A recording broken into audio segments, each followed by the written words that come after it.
All right, we'll call the second, well, first one was an April Fool's thing. No. So this is our regular council meeting for April 1st, for the roll. Abby Hansen. Here. John Hawkins. Here. Megan McFarland. Here. Matt McKinney. Here. Logan Welch. Here. Call for motion to approve the agenda. So moved. Second. Those in favour say aye. Aye. Pledge of allegiance. Those who missed out. Pledge allegiance to the flag of the United States and to the republic which stands one nation under indivisible with liberty and justice.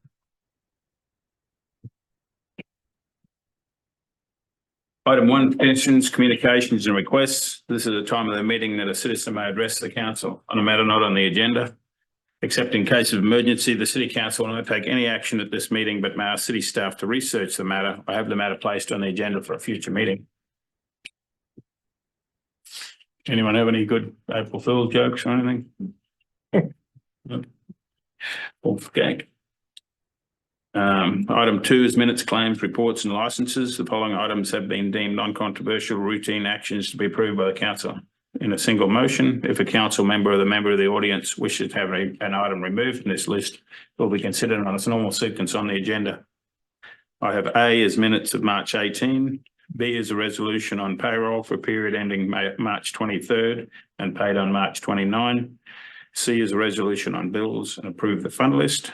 D is recommend approval of issuance of beer liquor licenses by the Iowa Department of Commerce for the following: a special Class C retail alcohol license 8-month for TTMM Promotions, Hamilton County Speedway, 1200 Bluff Street, the Speedway only. And that's it. Move to approve collectively. Second. All those in favour say aye. Aye. Item 3, general agenda. We have a resolution fixing a date for a public hearing on a proposal to enter into an electric revenue agreement to borrow money thereunder in the principal amount not to exceed $8,835,000 for April 15 at 6:05 p.m. Thank you, Mayor and Council. This is a resolution requesting that you set a public hearing to enter into an electric revenue loan agreement, which is related to bonds you would be issuing for the electric utility. We did discuss projects included in this amount during our budget workshop, and that was presented to you in a 5-year budget forecast, which I believe is also attached to this agenda statement. You can see that the staff has outlined the projects that are proposed to be funded with this. This includes AMI meters, the city costs of the Reisner substation, the undergrounding project in the northeast area of the community. It also has costs for the underwriters and issuance. Now, there is a difference between the amount we're asking you to set of 8.8 million and the amount that we have in projects 8.4. We believe that we will not be issuing any more than 8.4, but the bond council has asked that we add just in the case of estimates coming in that would be larger than we have anticipated. I do not anticipate that happening. Our current electric rate ordinance includes a 1-year forecast, which will 1% increase each year in the 5-year forecast, excuse me, and the bond payment would be covered within those rates.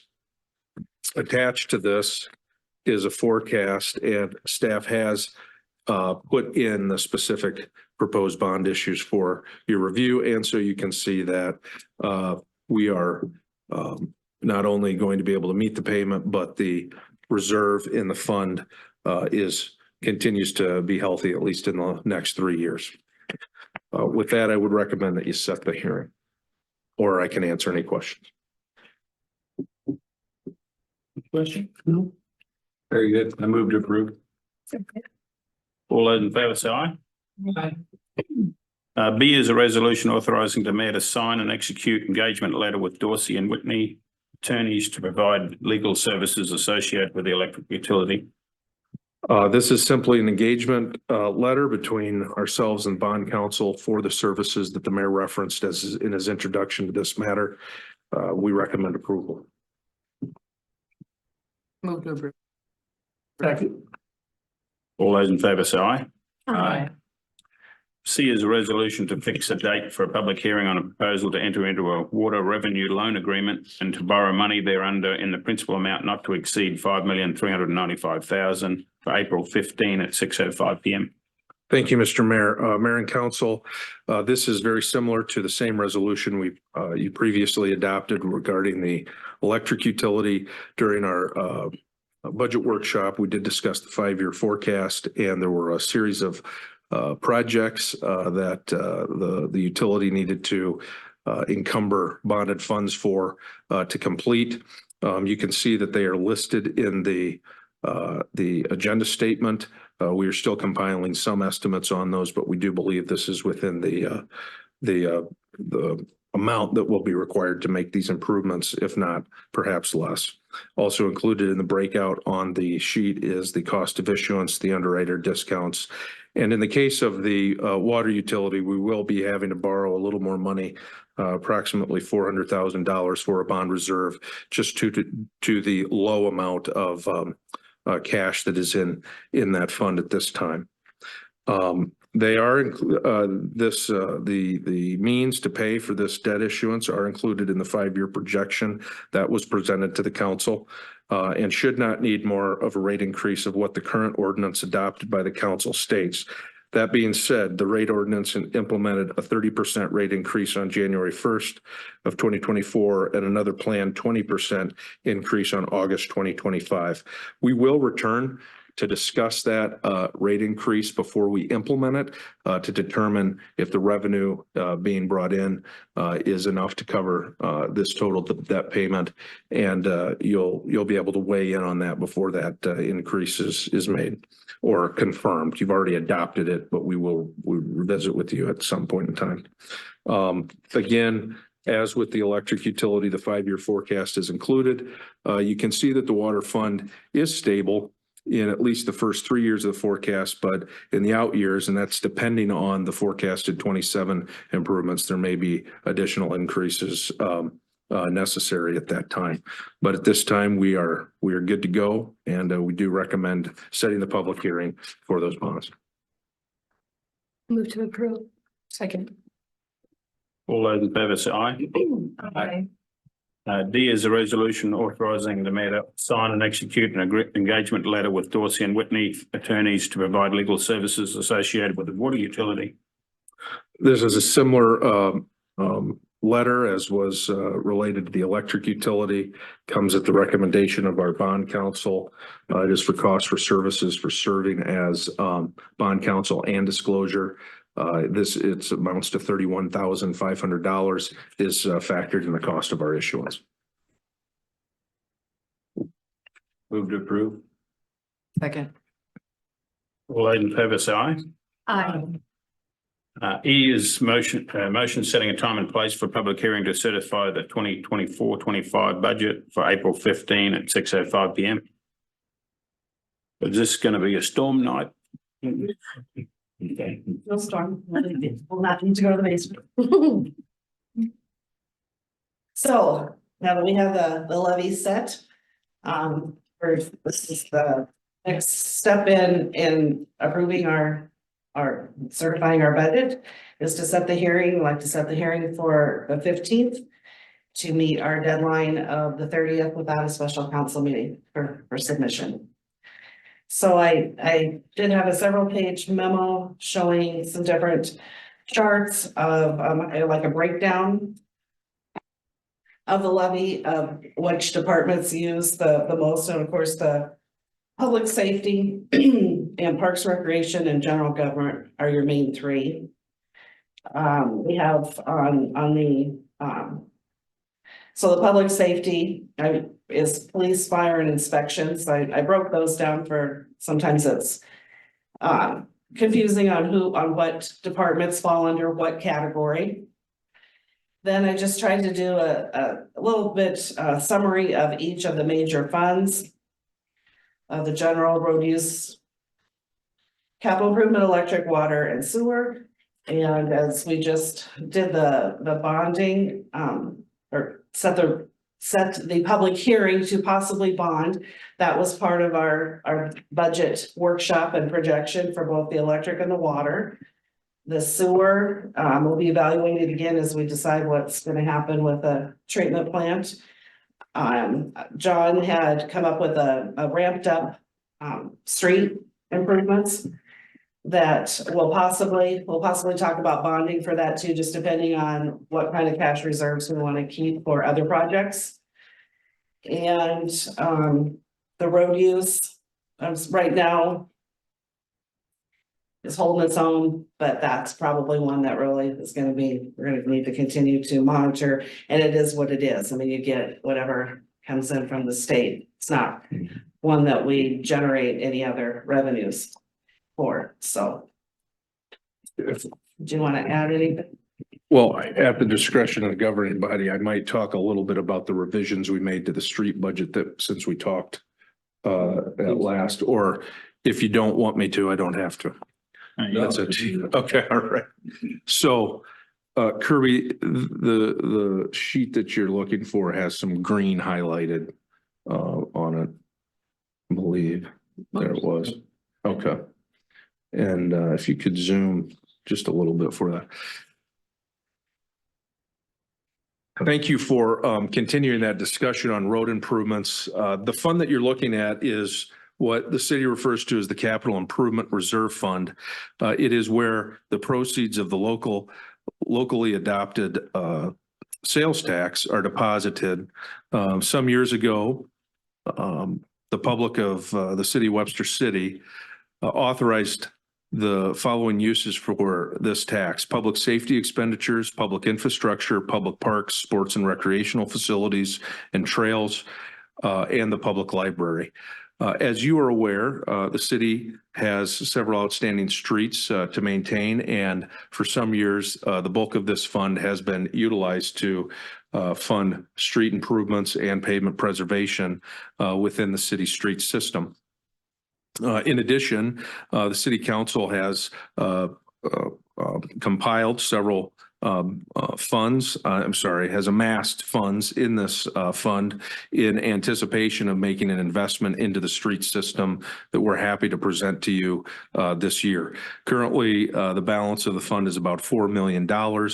And with some of those funds, as well as the annual revenue of approximately $1.2 million, staff in conjunction with the council, as we've shaped this recommendation, are recommending sort of the following allocation.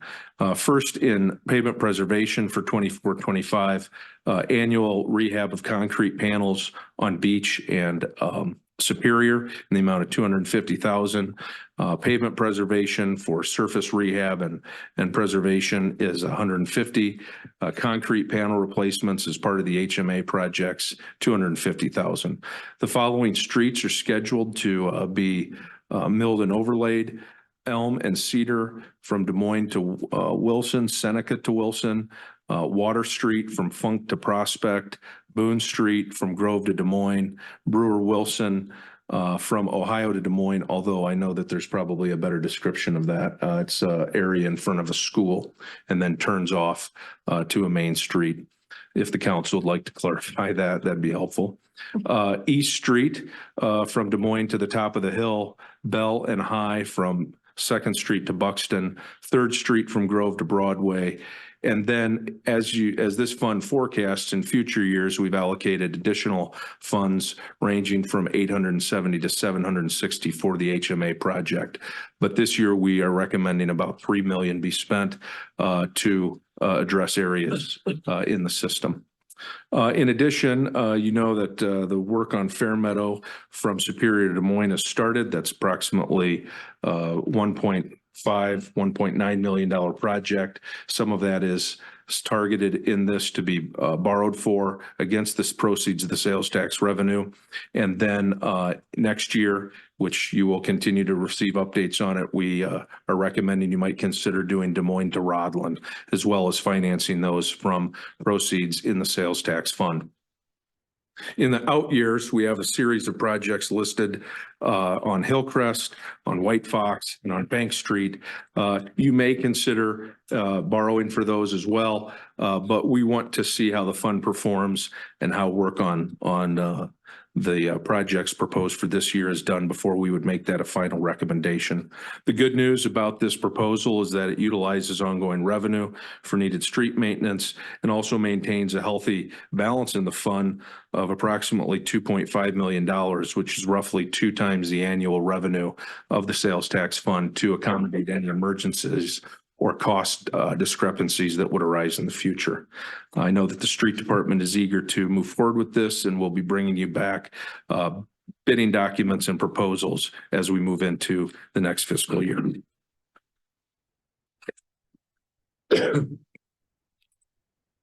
Yeah. Oh, you got first aid? Yeah. Yeah, thank you. No. So call for motion to set the April 15, 6:05 PM for the budget. Second. All those in favour say aye. Excuse me. F is consider allowing carpets in downtown business district. Certainly. And Attorney Cheezick, if you want to weigh in, please do. And this has been apparently a request made of either the Chamber of Commerce or some businesses on the 2nd Street area. There was a consideration of sending this through as a code amendment to the municipal code that would allow this use through the Planning Commission with the weather getting warmer and different things maybe slowing down the work through the Planning Commission.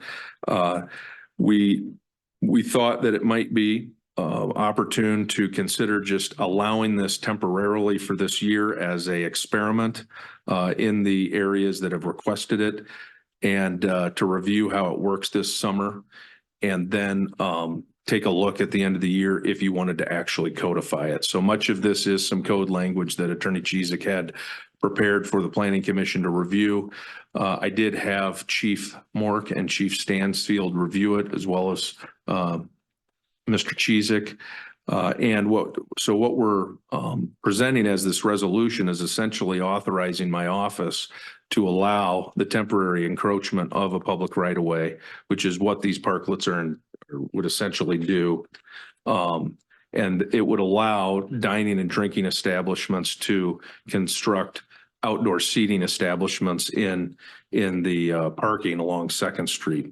Now, this can sometimes be an issue of concern to the public and other businesses, but it also is considered to be a contemporary approach to planning and offers a way to enhance the user experience on your main street. I'm just going to walk through a few of these requirements. If you have questions, please feel free to ask. We are limiting use to dining and drinking establishments. That definitely is a policy consideration if you disagree with that, but we thought that those were the most interested establishments. And we are concerned that if you expand it outside from those uses, that maybe much of the public parking in the downtown area could be taken up. But there's reasonable views that might be in disagreement to that. We are limiting it to being allowed in the SMID district and for seating, tables, artwork, bike parking, landscaping, or other amenities. We are limiting the amount of time from May 1st to October 31st. So they would be able to just leave the whatever decking or apparatus that they use in place through that time and utilize it during that time as well. The applicant will be responsible for assembly and disassembling. There are provisions to make sure they remain clean and in good working order. They need to be directly in front of the applicant's building, so they can't pick a spot that is in front of another business's parking. And that's what a lot of times causes the conflict, right? So you have users from the adjacent from the businesses using the parking and businesses next to the area. We're going to limit use to no more than 2 parking spaces with a buffer of 1 foot from adjoining.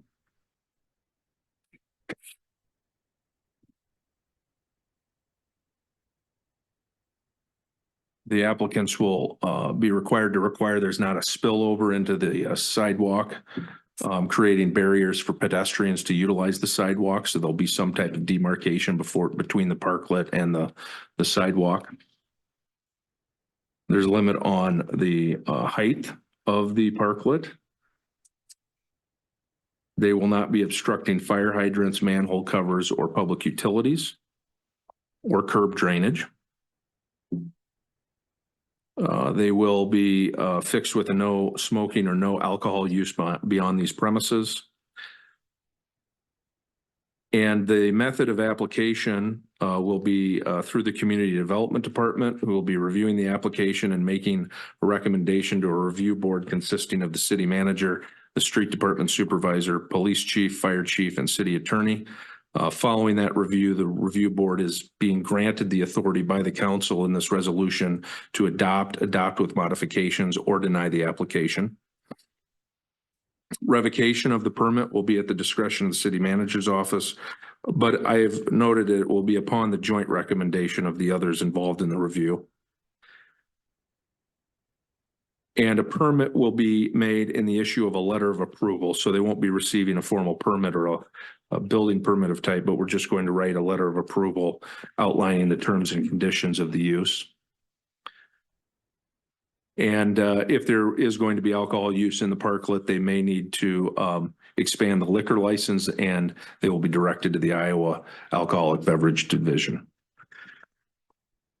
The team is in agreement, pending Mr. Chizik's approval, I think, that we're ready to proceed with this.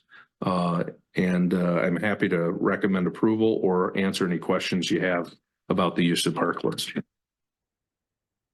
I think it's a great idea. I mean, it obviously gives some establishments an opportunity to, have an outside presence. Is somewhat limited downtown in the Smith district.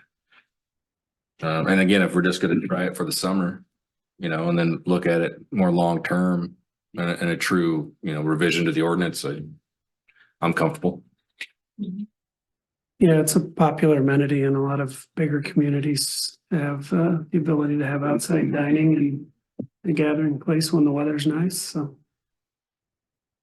And I mean, even I always think of dining when I see these things, but it could be retail too, right? Like they could set up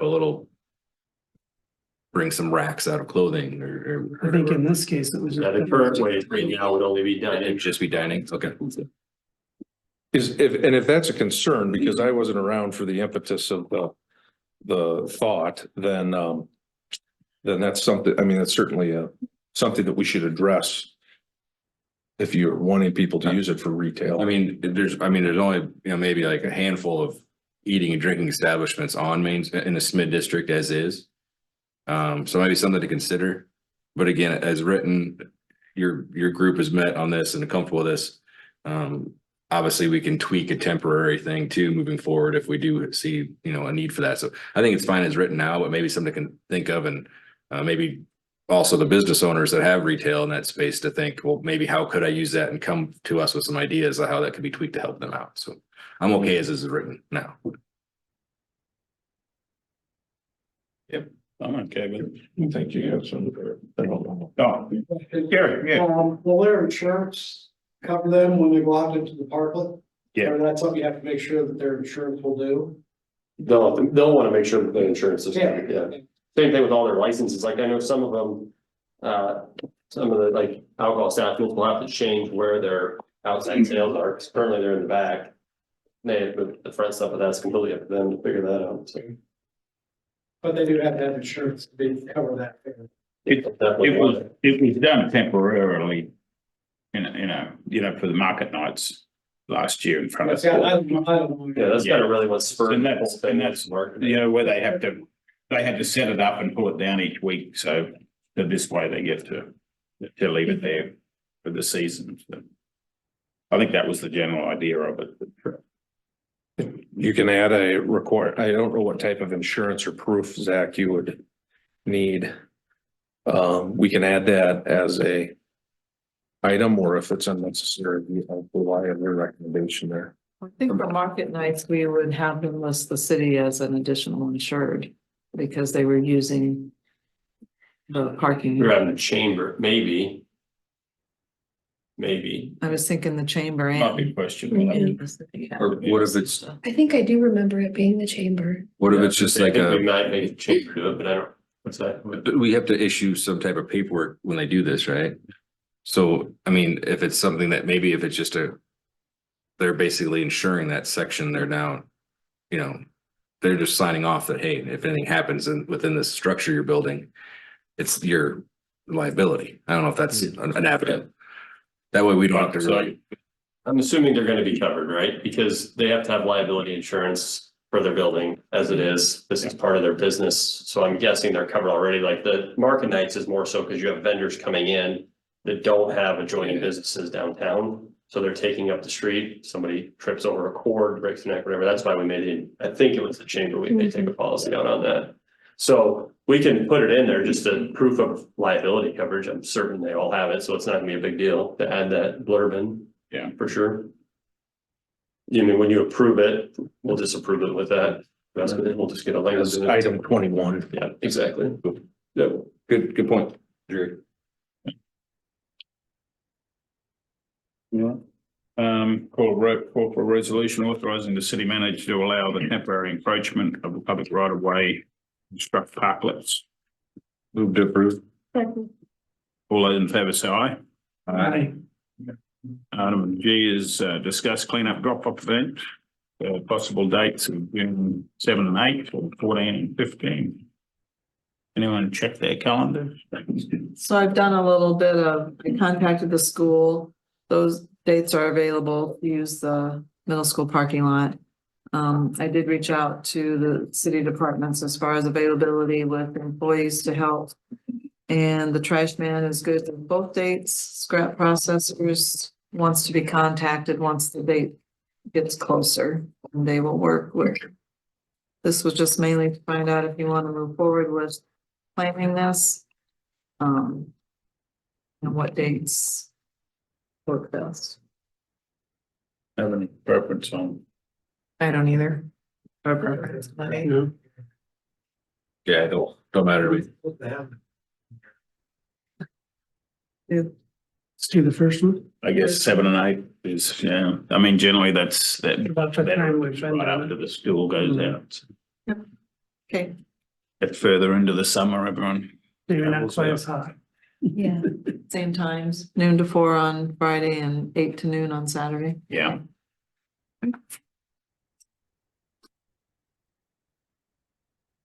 Item H is a resolution accepting completion of the Wilson Brewer Grounds Public Improvement Project Section 1 and authorizing final payment to Habab Construction. Brianne? Good evening, Mayor and City Council members. So the 2020 Wilson Brewer Park Grounds Improvement Project Section 1 consisted of earthwork, topsoil stripping, stockpile and spreading, seeding and fertilizing for the paved parking areas and recreational trail. The original project was bid at $13,470. 3 change orders were submitted and approved, increasing the total amount of the project to $27,485.57. The following pay estimates have been paid out to the contractor. Pay estimate number 1 of $8,170 on July 20th of 2020. Pay estimate number 2, $2,166 on December 7th of 2020. So the remaining amount due to have construction is $17,149.57. Funding for this project was planned through the Enhanced Hamilton County Foundation Wilson Brewer Park Charitable Donations Fund. So staff is recommending the city council to accept completion of the project and authorize final payment to have construction for the 2020 Wilson Brewer Park Grounds Improvement Project Section 1 and the amount of $17,149.57.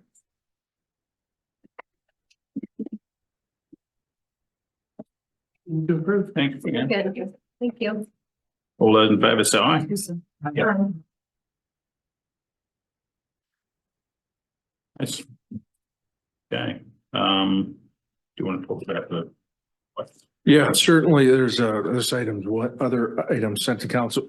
I apologize for not having documents prepared for this, just sort of emerging as in the last few weeks. As you're all aware, the Watts building, is transitioning ownership to a local nonprofit called Lyft. They are beginning to embark on repair and stabilizing the structure. We've talked with them. The amounts range from anywhere from 180 to 250,000. I think the mayor can provide more discussion of what's going to take to stabilize the building and the scope of work.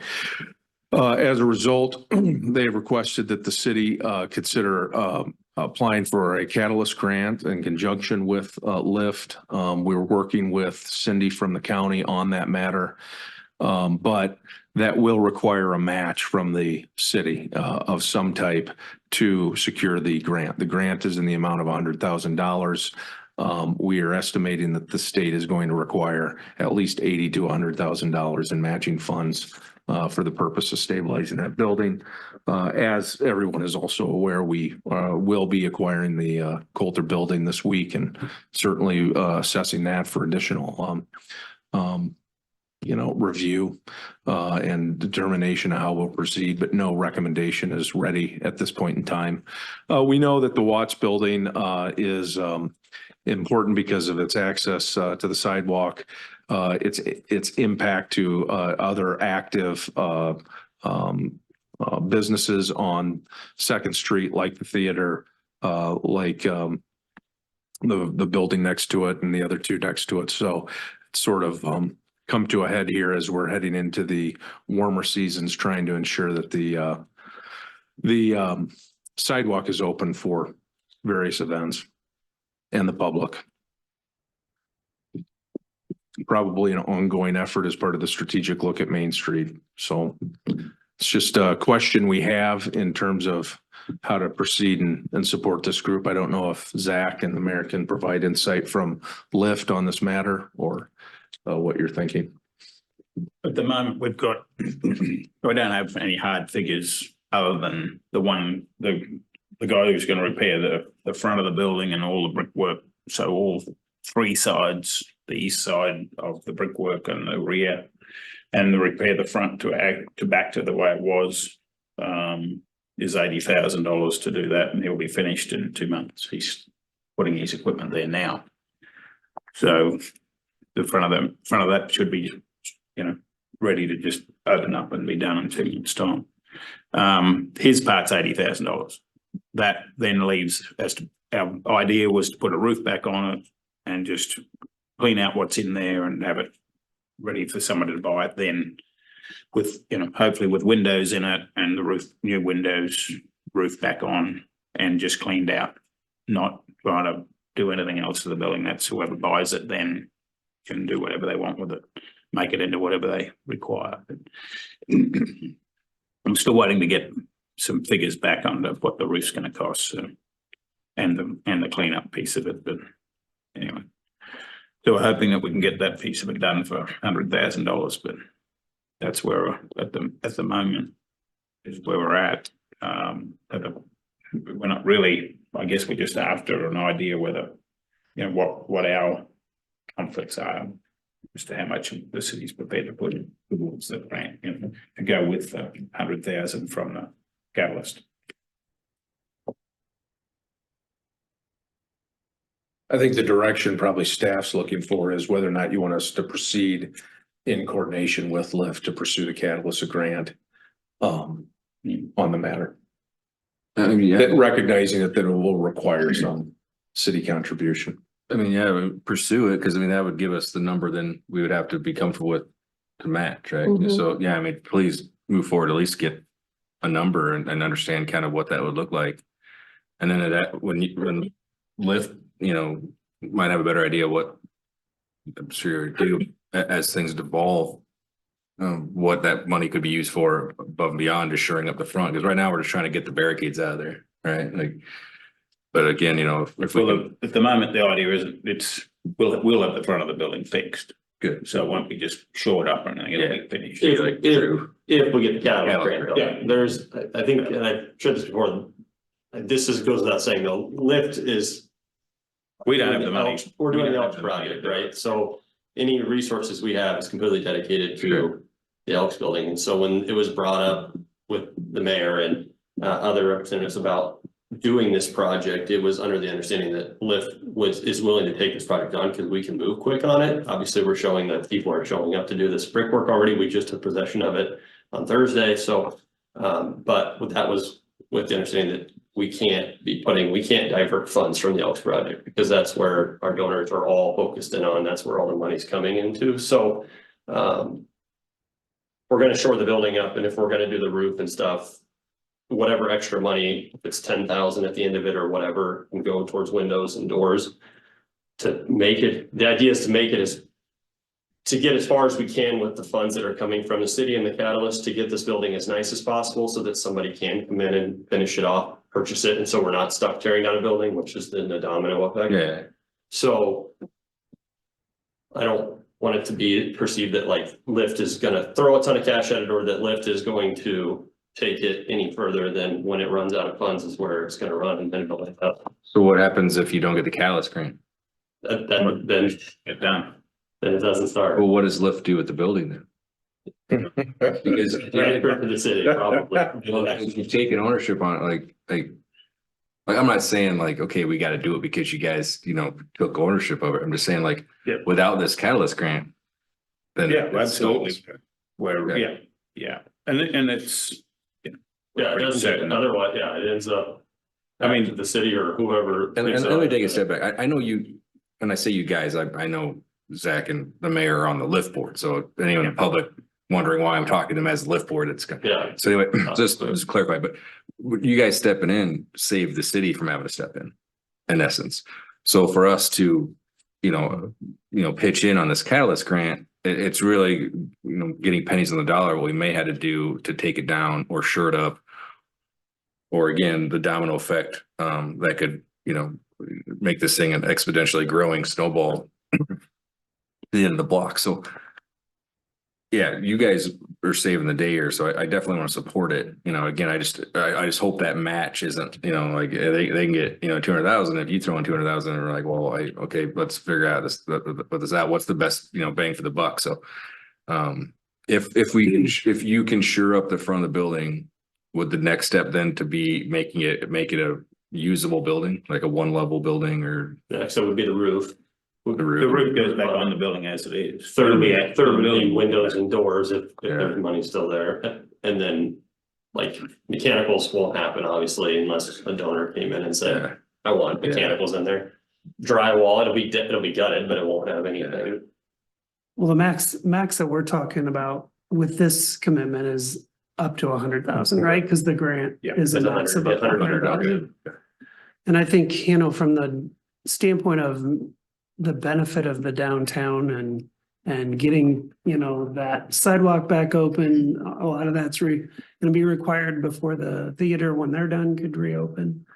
Well, I'm we were holding comfortable. the theatre up too because Right. they didn't know couldn't do anything until they knew what was going on with that Right. building as well. So it's, yeah. So I think it makes sense to move that way. I think maybe we put some language in there that if the building gets done and sold, that those proceeds go into either back to the city or into another fund that we can use for these types of projects in the future that are needed downtown. That's a good idea. That's exactly what Lyft is all about. 100%. That was one of the comments made was about if it was a deferred loan or something, and my only fear from this standpoint was if it doesn't, it's not gonna bring 100,000, Right. it's all said and done, we're gonna be lucky to get pennies on the dollar back out of the thing because it's not a finished building and it's gonna take a lot more money still to finish it, to get it passed, other than saving the structure of it.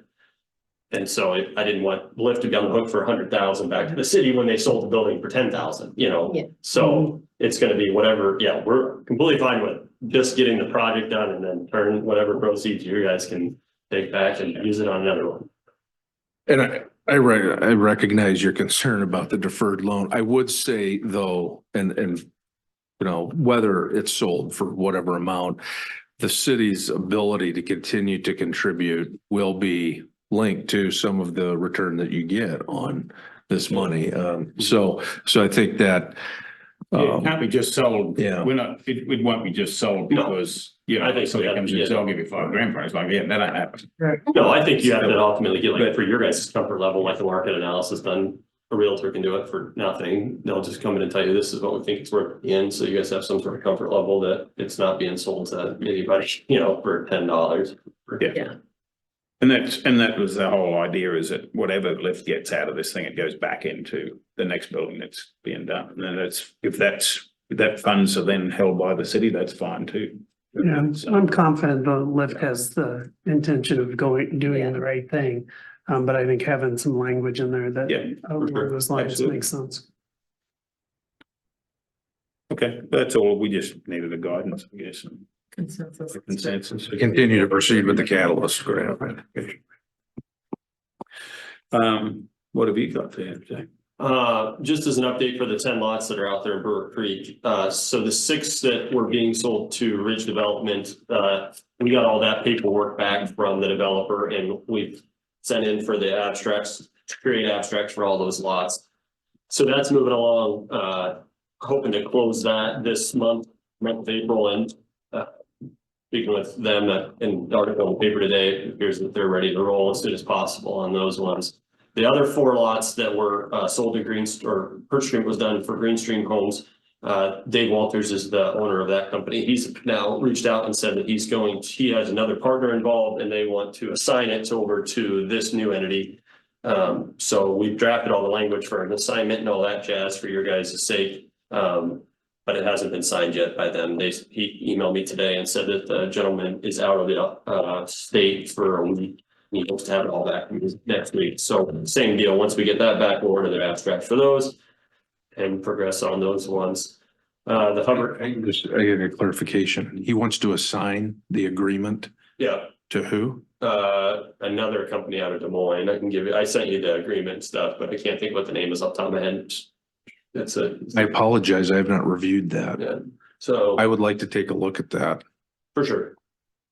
But I think we should know who we're assigning those to. Yeah, so So, for sure. yeah. So, yeah, take a look at those, and then Hubbard Building, we're still waiting on the abstract to come back on that one. We should have it this week, I would hope. And then just your normal court stuff, we got trial tomorrow on a dog case, we got a towing, try our hearing on Thursday, so staying busy. So. Okay. Any other items? Well, I was thinking real quick before we adjourn, I see Officer Lehman out there. Can you step in for a minute? The infamous crane rescuer. Good job to you and the volunteer firefighters there in the fire department to getting that crane out of the river. I appreciate it. That's awesome. That's all. I thought so. It's been. Thought I'd call you out. I saw you in the hallway there. Yeah. Yeah. Okay, meeting closed session to a professionals competency. Individual whose appointment, hiring, performance or discharge is being considered when necessary to prevent needless and irreparable injury to that individual's reputation. And that individual request of closed session is provided by chapter 21.5I, the Code of Iowa. Go to closed session. Second. All those in favor say aye.